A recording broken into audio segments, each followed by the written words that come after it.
Hoy tenemos una invitada muy, muy especial, una persona que viene siendo una referente en el mundo del emprendimiento, en el mundo corpo, ayudando a muchísimos emprendedores a crecer, como nosotros. Acá estamos. Acá estamos, así que un gusto tenerte acá, Patricia.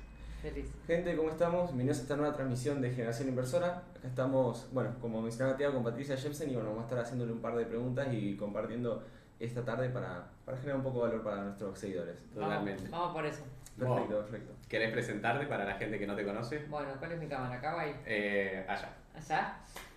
Soy Pato Jepsen, trabajé 30 años en el mundo corporativo, como ustedes conocen, de las grandes empresas. Trabajé en Novartis, Siemens, Mercado Libre. Mi último puesto fue como gerente general de Rappi y un día renuncié. Y ahora hace 3 años soy miembro de directorios en empresas de tecnología, en varias empresas en México, en Paraguay y acá en Argentina. También tuve directorios en Estados Unidos y hace 2 años que hago contenido en redes.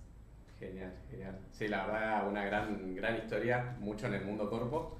Y algo que, por ejemplo, nosotros vemos al ser emprendedores es como cómo surge una idea, ¿no? Que es algo que nos pasó a nosotros, que surgió de un día que nos juntamos y dijimos, teníamos 2 ideas muy parecidas y las juntamos y generamos este proyecto que es Generación Inversora.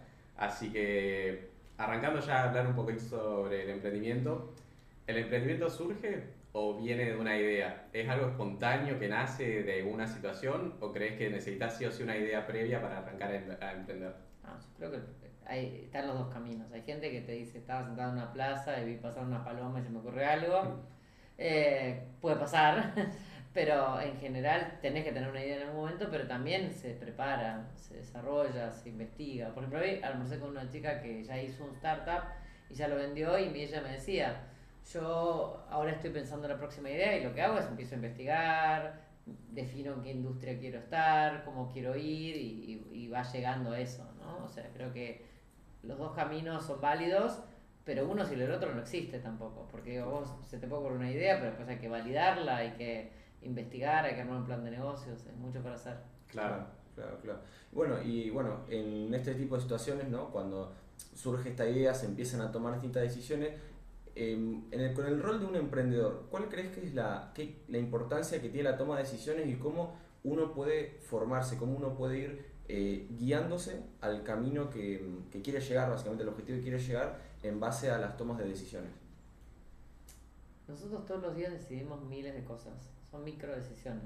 O sea, hoy decidí venir acá, toqué timbre, fue una decisión, subí el ascensor, nada, me senté a trabajar un rato acá, todo eso son decisiones. Y cuando vos emprendés tomás miles de decisiones por día, algunas muy profundas y algunas muy básicas. O sea, profundas de cómo armar tu equipo, quiénes van a ser tu fondo de inversión, de dónde vas a sacar la plata, la idea, ¿no? Son todas decisiones. Yo creo que la única manera de aprender a decidir es haciéndolo, nada más. Con la práctica. Con la práctica y equivocándose, iterando. Yo creo que es la única manera. O sea, el que nunca se equivocó es que no toma decisiones. Claro, Es un cagón, claro. lo voy a decir en español. Digamos. O sea, sí. O sea, vos cuando tomás decisiones corres riesgos. El secreto es cómo te preparás para correr cada vez menos riesgos y para tomar decisiones más rápido. También podemos analizar millones de variables y después no hago nada, ¿no? Tampoco sirve eso. Claro. Sí, y bueno, me quedo con algo que dijiste, que uno muchas veces para arrancar una idea necesita como una inversión inicial. ¿Considerás que es necesario tener dinero para poder arrancar a emprender o uno lo puede hacer sin dinero? O sea, siempre se puede empezar con nada, con $100. Digo, se puede. Claro. Lo que pasa es que el dinero te da velocidad, el dinero te da poder armar más rápido el equipo, el dinero te da. Entonces, si tienes una idea brillante y también depende mucho en qué momento salís a buscar la plata. Porque una cosa es salir a buscar la plata con una idea en un papel y otra cosa es si ya no sé, implementaste una aplicación y ya funciona, distinto si ya tenés una comunidad. O sea, depende en qué momento salís a buscar la plata y después también hay una realidad. Hay que entender que el mundo cambió un montón, chicos. Ustedes, no, digo, hace 4 o 5 años buscar plata era fácil. Había mucha plata en el mundo para startups, para ideas, para... Hoy está mucho más complicado, por mil cosas, porque la guita financieramente conviene más, bueno, ustedes saben de eso, ¿no? Sí. O sea, pues conviene más la timba que invertir, conviene, o sea, hay un montón de cosas que hicieron que la guerra, digo, hay un montón de cosas que impactan en esas decisiones Entonces creo que sí se necesita plata, volviendo a tu pregunta, para hacer un startup, pero siempre la mayoría empezó, ¿no?, con los ahorros, o con un friends and family, o con Claro, alguien claro. que te ayuda, esa primer... yo creo que lo más importante de eso no es que necesitas plata o no, sino es que sabes que vas a tener que vender el proyecto. O sea, desarrollen habilidades de comunicación, desarrollen habilidades de venta, porque vos nunca sabes quién va a terminar escuchando tu elevator pitch, nunca sabes quién va a terminar escuchándote, si va a ser de nuevo en el asesor subiendo acá, o va a ser que yo estuve en Endeavor y había 12.000 jóvenes donde había un montón de posibles inversores, o va a ser no se sabe dónde. Claro, totalmente. Y algo también que al menos a mí me tocó mucho, porque yo en realidad hace 3 años que tengo mi emprendimiento, pero arranqué solo, completamente solo, y armé una agencia de marketing que llegó a hacer emprendimiento. Y ahora con Feli y Lucho nos juntamos y fue mi primer emprendimiento que armo en conjunto. Y sí es verdad que siento que, por ejemplo, para la toma de decisiones y más principalmente para la cantidad de ideas que se generan en conjunto, yo considero que cambió muchísimo, más allá de que, por ejemplo, estando solo sí tenía más libertad de decir, bueno, estos son mis tiempos, o hago esto, hago lo otro. ¿Y cómo vas más rápido, ahora o antes? Ahora. Ahora va más rápido. Qué Sí. bueno. Pero eso tiene mucho que ver con cómo elegís a tus socios, ¿no? O sea, y seguro se van a pelear, chicos, sepan, ¿no? En algún momento se van a pelear, van a discutir, no pasa nada. Pero digo, creo que una de las decisiones más importantes es con quién vas a hacer el proyecto. Porque el con quién, el proyecto puede mutar.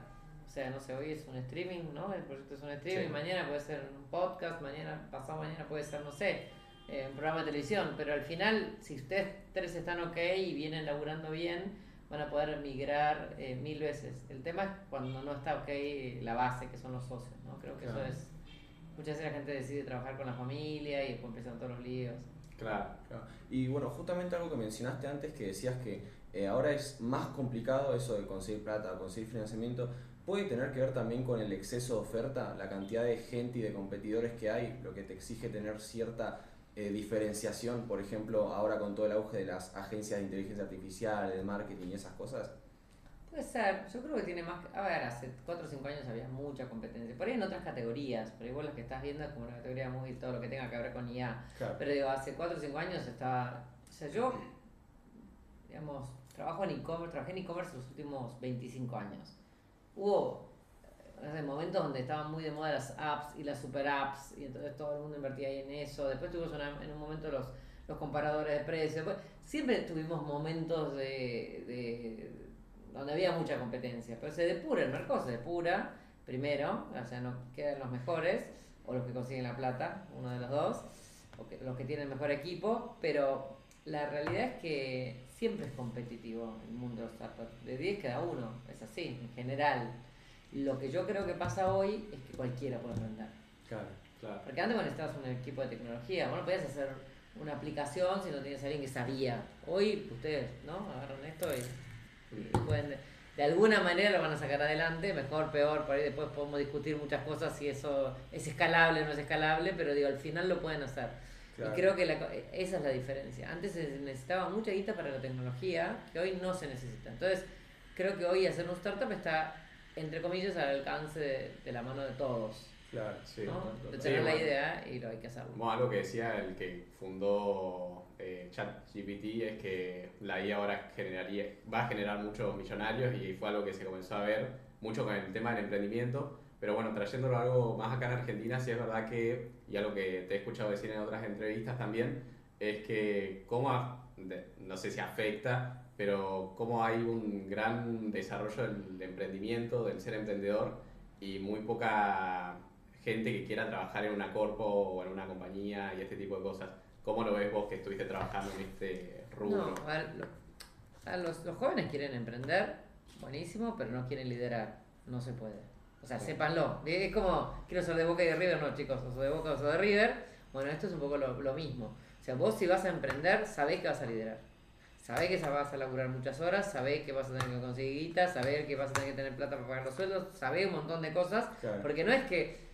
Emprender no es laburo de casa en chanclas. O sea, se lo digo así, alguno puede ser que le haya pegado, Alguno puede ser que ustedes vean y digan, quiero seguir a este, pero tampoco todo lo que vemos en redes es verdad, ¿no?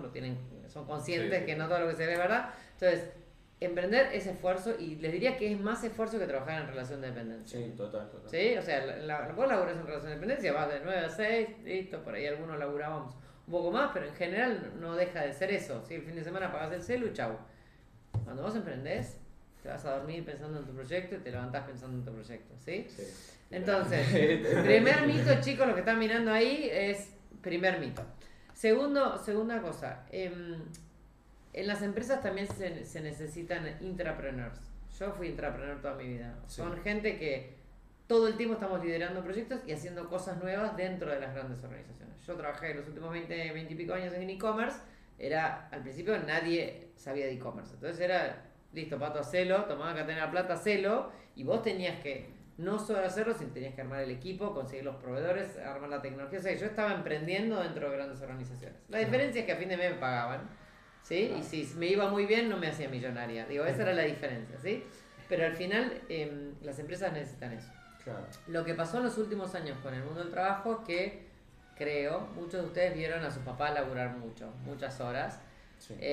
con mucho esfuerzo y después por ahí hasta quedarse sin laburo. Entonces, siento que hay como un desencanto. Yo siempre digo que los chicos se desenamoraron del mundo del trabajo, pero no es de laburar, porque ustedes quieren emprender, o sea, van a laburar. Claro. Lo que se desenamoraron es un poco de trabajar en esas grandes corporaciones. Yo siempre le digo, cuando hablo con los de recursos humanos, o sea, no les prometan trabajar 30 años ahí porque les parece un horror. ¿Viste? Te dicen, vas a trabajar toda la vida acá y la gente te mira como diciendo, tipo una cárcel. O sea, no. O sea, para ustedes es terrible que les vendan eso. Lo que quieren es entrar, 1 año, 2, aprendí algo, me sigo. Claro. Porque Ir escalando y creciendo. sí, ir escalando o por ahí lo usás por un tiempo porque querés aprender, porque la verdad que las corpos se aprenden muchas cosas, se aprenden de procesos, se aprende a trabajar con grandes equipos, con proveedores complejos, se aprenden muchas cosas que vos haciéndolo solo como startup no se puede. ¿Funciona? Sí. Estamos viendo algo si funciona, chicos, esto es así, esto es emprender. Estamos ahí viendo los temas técnicos. Puede fallar, es cierto. ¿Sí? Perfecto. ¿Y? Sí, funciona. ¿Funciona? Perfecto. Y como antes estaba mencionando, yo te quería consultar, a la hora de emprender, ¿has tenido alguna experiencia con lo que son Business Angels o el modelo crowdfunding para financiar proyectos? He trabajado muchas veces del otro lado, o sea, estando en decisiones de invertir en startups. Tipo Venture Capital. Sí, en empresas muy grandes o también me tocó ser jurado en Endeavor o en algunos otros y sí, me tocó. Es interesante, yo creo que lo que más miras, digo, si tuviera que darle un consejo a los que miras a los founders y si les crees, yo creo que todo pasa por ahí, si vos les crees que lo van a lograr, ¿no? Sí. A pesar de todo, porque vos, y hoy más que nunca, chicos, no tenés idea si el negocio que te están trayendo es un negocio que va a funcionar o no, no lo sabemos.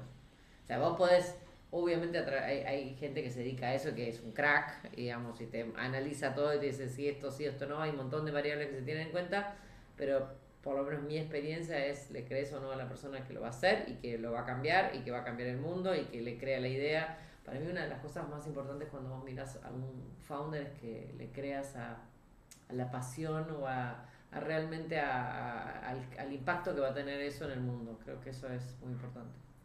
Genial. Y volviendo a varios conceptos de la parte de emprendimiento, sobre el armar equipos, ¿cómo vos considerás que uno puede encontrar la gente justa o correcta para ese equipo, para esa necesidad que buscas cubrir? ¿Cómo lo encontrarías? Primero, no con tu primo o con tu amigo. O sea, y sé que es lo que hacemos todos. Todos. Sí. Y acá está. Sí. Ha pasado. Ha pasado. En general uno siempre busca al principio con la gente que se siente cómoda. Pues si me siento cómodo para salir e irme de joda, me siento cómodo para laborar. Claro. Y la realidad es que no es así. Primero porque no lo estás tomando por sus capacidades, sino que lo estás tomando porque lo conoces. ¿No? Es lo que hacemos todos, digo, no está bien ni mal, es así. Entonces, cuando vos armas un equipo de verdad y querés un equipo talentoso, lo que tenés que definir primero muy bien es qué necesitas. O sea, ¿por qué necesitas a esa persona? No es porque, me da paja hacer esto, que lo haga el otro, ¿no? Sino, ¿por qué necesito tener una persona que haga eso? ¿Cuál es el valor que le va a traer a la organización? Lo segundo es definir bien qué querés que haga esa persona y cuáles son las responsabilidades, las metas a alcanzar, sin de nuevo, enamorarse de las personas. Siempre es primero la posición, no las personas. Porque uno muchas veces dice, che, ¿vos qué sabes hacer? Y yo sé diseñar. Bueno, venite. Pero vos lo que necesitas es alguien que sepa el mejor diseñador, que sea el más eficiente, que bla, bla. Después, si sos vos, buenísimo. Pero si no sos, no. Claro. ¿No? Hay una frase en inglés que dice, bueno, la digo en español, contrata lento y despide rápido. ¿No? Sí, sí, sí. Bueno, en general los startups hacen todo al revés. Contratan rápido, o las empresas, ¿no? Y las pymes ni hablar en Argentina. La pyme te contrata al primo y después le da años para despedirlo porque no lo puede despedir, porque no sabe cómo hacerlo, porque se va a pelear con el tío, porque el domingo nos vemos en el asado. Eso no hay que hacerlo, chicos. Es un error. Digo, de nuevo, lo hacen todos. Entonces, primero para armar el equipo tenés que ver qué talentos necesitas. Y después hay que salir a buscarlos al mercado con la complejidad que generalmente el startup no tiene guita para pagar buenos sueldos y tiene que vender una promesa. Te tiene que vender una historia, ¿no? ¿Por qué vos entrarías, no sé, mañana me buscan a mí, ¿por qué yo vendría a trabajar acá? ¿Qué me ofrecen distinto? Claro. No guita, ¿eh? ¿Cuál es el proyecto? ¿Por qué les voy a creer a ustedes? ¿Sí? Entonces, lo que vos tenés que, digamos, yo me tocó abrir una empresa acá y cerrarla después, acá en Argentina, un startup, que no era argentino, era griego, pero lo que más tiempo le dedicaba a las entrevistas era vender el proyecto. Pues yo me traía a los mejores, ¿no? De la competencia o de otros lugares, y le tenía que vender por qué estaba bueno trabajar conmigo en ese lugar. Entonces, en general, le tenés que dedicar mucho tiempo a eso. Claro. Y acá que comentás que siempre lo mejor es encontrar a los mejores. ¿Qué ves en esos perfiles? O cómo uno, para el que quiere arrancar a trabajar en una corpo, ¿qué buscaría esa organización? Si es verdad que acorda los objetivos y todo. Sí, tiene mucho que ver con el puesto, pero bueno, claro. Mucho, ¿no? No es lo mismo si querés un gerente que si querés un analista, no es lo Claro. mismo. No es lo mismo si querés alguien para finanzas o querés alguien para logística, son perfiles muy distintos, pero no importa. Pero en general lo que mirás son las habilidades blandas, porque las habilidades duras son te recibiste o no te recibiste, el currículum dice, Claro. ¿hablas inglés o no hablas inglés? Punto. Eso es un dato, ¿sí? Se puede chequear, te pido mandame el título. ¿Ustedes van a la UBA? ¿A dónde van? A la UCA. A la UCA. A la Itela. A la Itela. Bueno, listo, te recibiste, me montaste el analítico, chao. Pero las habilidades blandas tienen mucho que ver con lo que yo necesito para posición. Por ejemplo, si es una posición de liderazgo, ¿qué necesito? Liderazgo, empatía, escucha activa, resolución de conflictos, todo lo que tenga que ver con las habilidades blandas, ¿no? Y eso se define antes de hacer la búsqueda, antes que hacemos una búsqueda lo definimos y bueno, vamos por eso. Claro. Y bueno, justamente relacionado a las hard skills, vi que vos fuiste a Alemania, puede ser, Sí. a hacer un curso en economía. ¿Cómo fue esta experiencia? Porque, por ejemplo, algo que a mí me llamó la atención cuando entré a la UCA, pero sé que otras universidades también lo tienen, es bueno, primero que nada, ir a estudiar tu carrera en otro país, o una vez que termines de recibirte, pensar en hacer un posgrado o un MBA en otros países. ¿Cómo fue tu experiencia? Yo estudié en la UADE, yo me recibí en la UADE y yo estudié Relaciones Públicas. Y yo sentía que necesitaba como meterme más en lo duro del negocio, porque la carrera es una carrera muy blanda, ¿no? Tiene mucho que ver con comunicación. Entonces me puse a averiguar y la UADE tenía un convenio con la EBS, que se llama European Business School, que es una escuela de negocios, que se llama Österreich-Winkel, el lugar es cerca de Frankfurt, para que se ubiquen en el mapa de Alemania. Y en Alemania muchas universidades son públicas, esta es privada y costaba un numerito. Entonces lo que hice fue primero negociar yo trabajaba en la universidad, negocié con la universidad que me consiguió una parte de la beca, otra me fue financiamiento de mi papá, que tuve que pagar después, y otro fue, me becaron allá porque querían como tener alumnos extranjeros, no tenían, de hecho yo era la única extranjera, eran todos alemanes. Así que me fui a Alemania. En paralelo tenía que buscar laburo porque había que pagar la deuda y además vivir, así que busqué pasantías allá y trabajé en 3 empresas en distintas pasantías, mientras viví en Alemania. Claro, claro. Y bueno, algo que veía en otra de las entrevistas que hiciste fue como un debate que hubo entre la universidad o no. O sea, sigo en la universidad, hago lo que quiero estudiar o no, porque hay mucha gente que no elige por sí misma lo que quiere estudiar. ¿Cómo lo ves ¿Y usted qué opina? Yo, te voy a ser sincero, y es una conversación que he tenido con mi familia, yo no iba a hacer la universidad de entrada. a inicios del año pasado no iba a hacer la universidad porque yo venía de 3 años de emprender solo, Claro. de aprender solo, de considerar que lo que yo aprendía me servía para generar dinero y ese tipo de cosas. Y mi papá me recomienda hacerlo y tomé su consejo y después me puse a buscar la carrera y ahora estoy en una carrera que me súper interesa y la realidad es que lo que estoy aprendiendo no sé si lo hubiera aprendido emprendiendo solamente. Listo, me contestaste. Entonces, La realidad es que la universidad no te prepara solo para lo técnico. O sea, si vas a hacer un curso de Google Analytics, búscalo en YouTube. O sea, si vas a aprender algo muy puntual, muy técnico, o sos autodidacta, lo aprendes solo. Para eso no es la universidad. Total. La universidad es para que te dé, primero que aprendas a pensar. Segundo, que estudies un montón de carreras, materias que seguro que no lo hubieses elegido. Hay muchas materias, uno dice, son relleno. No sé, yo lógica, por ejemplo. Creo que es la única que recursé, no sé por qué. Pero digo, la realidad es que me sirvió. No lo hubiese elegido nunca. Yo no o estadística, no lo hubiese elegido, después me sirvió un montón en la vida. Pero no lo hubiese elegido como materia, yo no lo hubiese elegido, ¿sí? O no me hubiese puesto a estudiar estadística sola. Entonces, eso como segundo motivo. Hay un montón de cosas que aprendes que después te sirven, aunque no lo creas, después te sirven durante tu vida. Y el tercero les diría el networking. O sea, la universidad te genera una red de contactos que es para empezar a emprender al mundo del trabajo donde ustedes quieran, muy importante, ¿no? Los faco amigos, como dicen ustedes, son muy importantes. Bueno, yo por mi parte, en el tema de la universidad, bueno, yo por decisiones propias, yo siempre fui una persona muy curiosa y originalmente iba a estudiar algo de ciencias naturales. Bueno, se fue dando y el año pasado terminé eligiendo algo de economía, que es administración de empresas. Ah, okay. Yo lo considero algo que tiene bastante valor para después aplicar a proyectos míos. Yo realmente creo que es importante tipo aprender, pues siempre creo que había una frase, no sé quién la había dicho, que cuando el hombre deja de aprender es como que muere, por así decirlo. Entonces está constantemente aprendiendo, pero a la vez crear. Entonces también es eso, ¿no? Yo trabajar en este proyecto y tratar de ir ganando experiencia a la par que voy estudiando y esas cosas juntarlas para cuando el momento que termine la universidad empezar a emprender más seriamente. No, y también hay una frase que también dijeron, es el espacio, el conocimiento no ocupa lugar, o sea, nuestro rígido es enorme, chicos. Así que cuanto más aprendamos, más lo vamos a usar y en algún momento la vida lo vas a usar. Entonces, la gente que dice, no necesito, no es que no te va a ir bien, por ahí te va bárbaro y por ahí te va mejor si no vas a la universidad, pero la realidad que primero, no todos podemos emprender. Tenemos que ser muy conscientes, aunque ustedes son una generación de emprendedores, mucho más que nosotros, no todo el mundo puede emprender, no todo el mundo tiene la capacidad de emprender, ¿sí? Entonces, muchos van a terminar trabajando en empresas o con ustedes, en startups. Entonces, es muy importante que tengan en cuenta que para entrar a trabajar hoy en el mundo del trabajo corporativo, si no tienes un título estás sonado. Claro.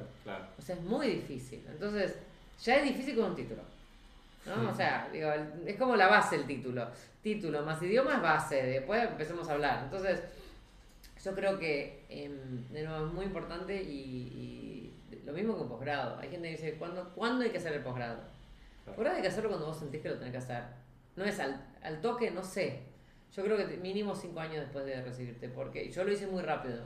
Pero a mí me pasaba que para hacerlo me pedían 5 años de experiencia laboral y yo la tenía. Pero cuando yo fui a hacer el posgrado a Alemania, yo tenía 24 y los demás tenían 30, 35 años. En Alemania en general se reciben más grandes, se estudia primero, después se trabaja, después se hace el posgrado. Entonces, la realidad es que me pasó eso, yo era el bebé, digamos, ¿no?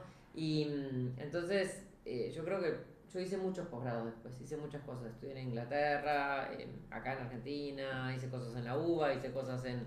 También eso me gustó mucho, como hacer cosas en distintos ámbitos académicos, no seguir siempre en la misma universidad. O sea, después, el último lo usé en la UCES, en UCEMA, hice en la UCES, hice en UCEMA. O sea, es como que yo siento que uno tiene que ir buscando lo que necesita en ese momento de su vida. ¿Viste como ustedes que dicen, che, hoy me quiero poner a investigar otra cosa y se ponen a investigar? Bueno, yo un poco lo hacía analógicamente, que era listo, necesito saber más de esto y me anotaba para estudiar algo. Claro, y bueno, te consulto porque justamente mencionaste eso, que no todos podemos ser emprendedores, no todos pueden ser emprendedores, y eso es porque, más que nada por ejemplo, el contexto social, o porque un emprendedor se nace, se tiene un ADN emprendedor, por así decirlo. Yo creo que no se nace, pero sí naces con esa necesidad, con ese, como digo yo, hambre de hacer cosas. Y para mí no tiene nada que ver con la clase social, porque te puedo contar miles de emprendedores que emprenden, no sé, vendiendo estampitas en la esquina, digo, no hablemos de emprendedores solamente como Marcos Alperín, que es lo más, que lo adoro, digo, no son emprendedor, también es alguien que pone un negocio, que decide inventar algo nuevo, que, ¿no? O sea, la realidad es que emprender tenés que tener primero las ganas, tenés que tener, para mí el que emprende es un tipo que está todo el día buscando cosas, inventándose cosas, y que en un momento hace clic, es esto, y después lo ejecuta, porque digo, podemos tener muchas ideas, pero hay que ejecutar. Hay que, ¿no? Abrir la empresa, registrar la marca, armar el equipo, conseguir la guita, son un montón de cosas. Sí, No es solamente, ay, me encanta tener ideas. Ok, ¿y? ¿No? Y después hay gente que le cuesta mucho porque no tiene esas ideas. Yo por muchos años decía que yo nunca había emprendido porque no se me ocurría nada para diferenciarme. No se me ocurría, no había nada que yo decía, la rompo con esto. Y yo decía, si me voy a dedicar a eso, prefiero dedicárselo a las empresas que yo sé que les genero valor, ¿entendés? Claro. Y después hay gente que es muy cómoda, que no quiere, ¿no? Que de pedo que se levanta para ir a trabajar, entonces eso no van a emprender. Totalmente. Sí. Veo sobre la cámara. Sí. Está preocupada. Esto me parece... ¿Ahí se ve el vivo? ¿Qué vemos ahí en esa? No, esta cámara para los clips después. Che, yo te consulto, Tiago, esto se le acabó la batería, me parece. No pasa nada. Este es el lápiz. Ahí. Bueno, una pregunta que te quería hacer respecto a los MBAs y a los posgrados. ¿Consideras que para llegar a un puesto gerencial necesitas tener un posgrado? No necesitas sí o sí, pero es highly recommended. O sea, en general se fija mucho. Para ser CEO seguramente. Okay. O sea, y de hecho hay empresas donde tenés que haberlo hecho en algunas universidades muy puntuales, no es que cualquiera. Por ejemplo, en Estados Unidos es muy importante. Sí, por eso. En Estados Unidos es como que se fijan en qué universidad estudiaste, dónde hiciste el posgrado, ¿no? Otros países, por ejemplo, se fijan hasta de qué secundario fuiste, a qué colegio fuiste, claro. ¿no? Te preguntan a dónde van tus hijos al colegio, cosas así, ¿no? Acá en Argentina no es tan así, y la realidad es que yo siempre, cuando me preguntan universidad pública o privada, le digo, la que tenga la mejor renombre tu carrera. Porque yo cuando estudié Relaciones Públicas no existía en la UBA, y no sigue sin existir mi carrera, y para mí es la mejor en mi carrera. Entonces, elegí por eso, no sé si la UAD yo lo hubiese elegido en todas las carreras, o la UBA, o lo que sea. Entonces, creo que tiene que ver más con que vos elijas el lugar según tu carrera, y segundo, según tus formas de estudiar. Por ejemplo, hay gente que va para la UBA y hay gente que no avanza porque es muy despelotada, porque no sé, desde que empezó el año están de paro. Y si vos sos una persona que necesita la clase para entender, estás sonado. Claro. O sea, si sos un autodidacta o vas a poder arreglarte solo, en general es más fácil. No todas las carreras son así, no todas las universidades están de paro, sabemos, ¿no? Pero si, hay gente que necesita más la escuelita, ir de un horario, que va y que sabe que está el profesor y que le explica. Entonces uno tiene que, por eso para mí yo siempre recomiendo que hagan test vocacionales. Okay. Para que... ¿Test vocacional? Algo para que te digan qué estudiar. A mí me pasa mucho con la gente, ¿ustedes vos sos del interior, vos también? Los dos, sí, los son de Río Gallegos. Los dos son de Río Gallegos. Las carreras que hay allá son limitadas. Sí. Porque no hay, querés estudiar ingeniería e inteligencia artificial, no hay, digo, no, porque no hay mercado, no es que por ahí hay interés, no hay mercado. Entonces, yo creo que es muy importante primero averiguar todas las opciones que hay, porque a veces son cosas que ni conocemos, en universidades que ni conocemos. Y también hay que tener en cuenta que cuando estudien algo, piensen dónde van a querer vivir. De nuevo, quiero estudiar ingeniería e inteligencia artificial. ¿Hay lugares para trabajar de eso en Río Gallegos? Si quiero volver, lo más probable que no. ¿No? O por ahí sí, pero, o no sé, ciencia de datos. No tengo ni idea, no sé, capaz sí. Por ahí me equivoco. Pero hay gente que estudia relaciones internacionales. ¿Viste? Te estudian y después te dicen, no tengo dónde hacerlo en mi ciudad. Y no, pero eso, estudia abogado, contador, médico, no sé, enfermera. Que son las carreras tradicionales que sí sabes que va a haber trabajo. Si querés trabajar como personal profesional independiente o en una empresa. No sé. Si vos querés emprender en forma remota de internet, bueno, estudia lo que quieras, de donde quieras y después lo harás, ¿no? Sí, aparte, bueno, eso es muy cierto. Por ejemplo, la agencia de marketing, cuando yo la creé, más allá de que el concepto de agencia de marketing es algo súper conocido y ahora hay un montón de gente que lo hace, en Río Gallegos no había uno, dos como mucho. Digital menos, sí, performance sí, menos. Entonces, yo creo que eso vi acá en Buenos Aires y cada vez lo veo más, porque la carrera que estoy estudiando yo, analítica de negocios, salió el año pasado. Entonces es algo completamente nuevo y es algo que creo que solo acá se puede llegar a aplicar, o Córdoba te diría, como mucho, pero la UCA, por ejemplo, no tenía ni en Córdoba la carrera. O sea, Exacto. era algo solo acá en Buenos Aires y se potencia. A ver, no significa que en 5 años no llegue a Córdoba, Claro, sí, sí. pero porque, de nuevo, vos generás carreras que requiere el mercado. ¿Y quiénes son los que las requieren? Las empresas, los startups. O sea, vos vas generando carreras según lo que la industria necesita. Entonces, si vos vivís en una ciudad donde no hay industria, o donde no hay agencias, o donde no hay, y bueno, nadie lo va a necesitar. Claro, exactamente. Así es. Y bueno, como para ir cerrando un poco, ¿cuál es el mejor consejo que te dieron a vos en tu carrera? Y si lo cambiarías o darías el mismo para un emprendedor o para una persona que quiere trabajar en relación de dependencia. No sé si me lo dieron, pero yo se los puedo dar, que es,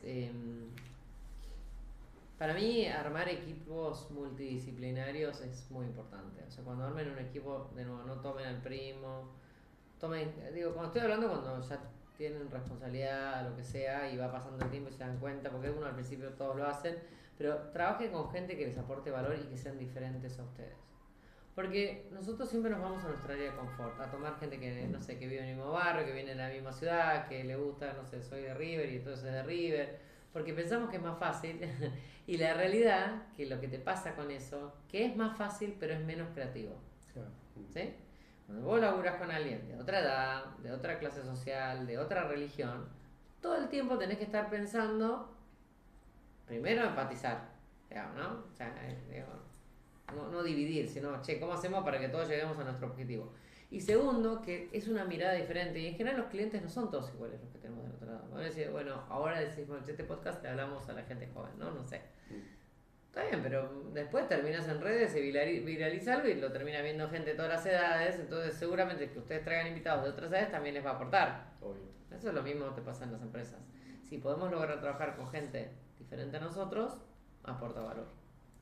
Claro, quería consultarte, capaz un poquito aparte de esto, pero por ejemplo, a la hora de emprender, uno crear una idea, tener una idea de negocio, yo muchas veces veía en distintas teorías, en distintas investigaciones que te recomendaban crear un cliente objetivo, tipo una persona a la que vos le pones nombre y todo. Y bueno, y yo lo veía bastante en la teoría, pero en la práctica una vez vi a un tío mío que estaba armando una cafetería y yo le planteé la idea y él me dijo que no, que lo que le interesaba a él era tipo abarcar a todas las personas posibles. ¿Cuál sería un mejor enfoque o depende en realidad del tipo de Siempre negocio? vos tenés que tener un buyer persona, se llama, o cliente objetivo, porque vos, desde cómo comunicás hasta cómo le hablas, se lo hablas, vos pones una cafetería, vamos, una cafetería de autor, no están de moda acá donde están ustedes. Vos no le hablas a todo el mundo, a la vieja del barrio, al joven, al estudiante, al que trabaja. Vos le hablás, decidís, che, a todos los que trabajan remoto, porque los quiero tener muchas horas sentadas adentro. Vos le hablás a alguien, ¿sí? Después, obvio que querés mucha gente, pero ojalá que sean todas muchos iguales, o parecidos, porque vos no querés una cafetería donde hay algún tipo con un perro al lado, después vos que estás tratando de trabajar, la nena, la mamá con los hijos, porque alguno se te va a ir. Claro. Entonces, vos lo que siempre tenés que tratar, obviamente puedes tener distintos también, para distintos momentos del día, como el ejemplo de la cafetería. Yo quiero a la mañana gente que se levanta temprano y va a tomar un café antes de laburar. Después al mediodía quiero a la mami que van a buscar a los hijos al cole, pues a la tarde quiero a la señora que toma el café. Sí, eso es la misma cafetería, pero hay cosas que vos vas a tener que hacer en esa cafetería para cada segmento. Claro. Para lo de mañana tenés que tener enchufes, para lo del mediodía tenés que tener un pelotero, para lo de la noche, no sé. Lo que te quiero decir con eso es, si vos querés llegar a muchos segmentos, es mucho más difícil la comunicación, es mucho más... No, acuérdense que antes no era la comunicación por resultados que haces vos, era una comunicación donde yo emitía un mensaje y ese mensaje era una frase, una imagen, un algo, y si vos le hablas con una frase, una imagen, algo a miles de personas, no funciona. Claro. Si yo le hablo a los jóvenes, elijo un canal donde están los jóvenes, uso palabras que a ustedes les sirven, una imagen de alguien joven, no sé, ¿sí? Entonces, esto de definir a quién le vendes es algo muy tradicional del marketing que se hizo toda la vida. Creo que es importante, pero de nuevo, hoy la comunicación también pasa por otros canales y otros lugares, ¿no? Claro. Es como el que mucho abarca, poco aprieta. Exacto. O sea, que a tu tío decirle que defina un cliente y después va a venir mucha gente de ese tipo de cliente. Así es. Genial, genial. Y bueno, por último, Pato, ¿qué es el éxito para vos? Ser feliz. Para mí es ser feliz y sobre todo en lo que haces. Para mí es clave eso. Genial. Qué buena respuesta. Buenísimo. Bueno, ¿Estaría? estaría muy bueno. Muchas Bueno, gracias. Muchas Juan, por gracias, haber Pato, venido. por haber venido, la verdad.